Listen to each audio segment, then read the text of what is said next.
Thanks for being with us. Top 7 of the season is a remarkable day. We've got another great matchup just getting started.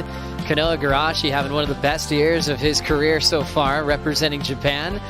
And young W.Vincent, 20 years of age, champion at NIOS, a wave that Gabby Bryan loves a lot, and also runner-up in the World Junior Championships to kick off the season. Jesse Starling was on hand for the call there. More waves on the way here, and we see a paddle, and now up. Setting up a nice low bottom turn is Kanoa Igarashi, leading the rankings on the GWM Aussie Treble, just flying down the line. Perfect snap to finish. And on that angle, you actually can ride away and avoid that tabletop shelf. So a lot in it getting there early, like Gabby was mentioning with George's finish, and another great version of that. So let's take another look at this replay here. Kanoa, love that bottom turn. So low, so drawn out into a beautiful open swoop. And then here you can tell he's getting speed to come at this end section, lays into a turn and gets around the reef with so much speed. So different approach to George, didn't have that check turn in between. Decided to come from this carve, generate speed across the reef here so that he could use that speed, push into that turn and get around it all in one. So no pressure of not being on tour next year. So love it. Love it. Here comes Kanoa Igarashi flying into screen, had the 5.83 opener in the non-priority heat with W.Vincent. Quick little redirect under there, and Kanoa will just tag it. It's looking really calm this year. He looks confident. You know, we had all these huge storylines going into his heat with Ethan Ewing back at Bell's, and he's like, yeah, cool. That'll be fun. And he's also working a lot with Snake this year. You want a veteran? I'll be a veteran, and I'll show you what it's like to surf a heat. Let's take another look at this one because I love the way he's attacking waves here. Beautiful carve, held his rail all the way through. He's just looking so strong and sharp, not phased by much here. Hard working end section there, but just lays into it not once but twice.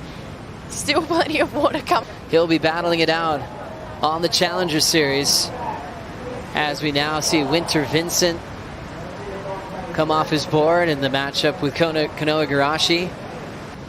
He works with plants. I think that's called a botanist, right? And is a really cool guy. Always backing Connor. Now Connor's a dad, growing the family. They have the non-priority side of the heat. W.Vincent is now finishing that wave. He'll be in the priority heat now with Kanoa Igarashi. And I mean, we've been talking about him all year. One of the best goofy footers on tour. This is W.Vincent, your current world #2 world junior surfer.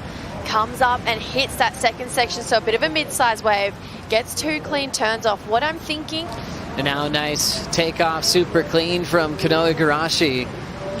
And draws that cool lean back through the open face. Looks over his shoulder, finds the white water, tags it. And now lunging towards the end section. Wow. And still has room to play with that little backhand rebound. That'll drop him off on the inside as Gabrielle O'Brien moves out of the booth. We welcome back in Vaughn Blakey to join us on the call. But it felt like he's had it from wave #1 since he entered this event. Back to Kanoa's wave here, Jesse.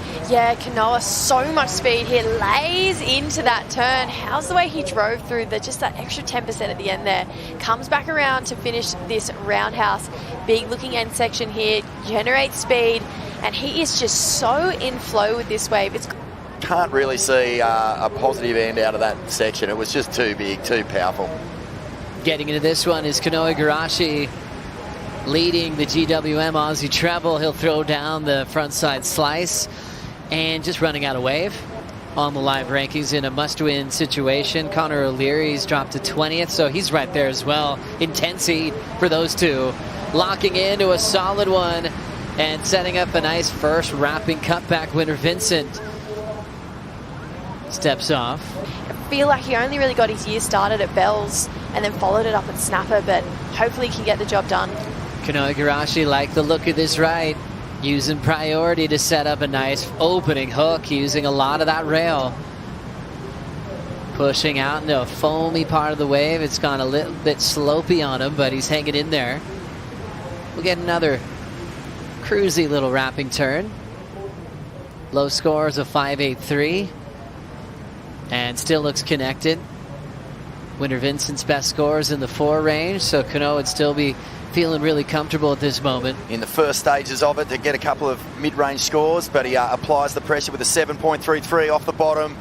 Nice swoop back to the power source. This wave doesn't offer up a whole lot, but with every wave he gets, you know, he just continues to put young Winter-Vincent just under the hammer a bit. And, you know, for Winter, this has been an amazing opportunity to get to surf a heat against the world number 3.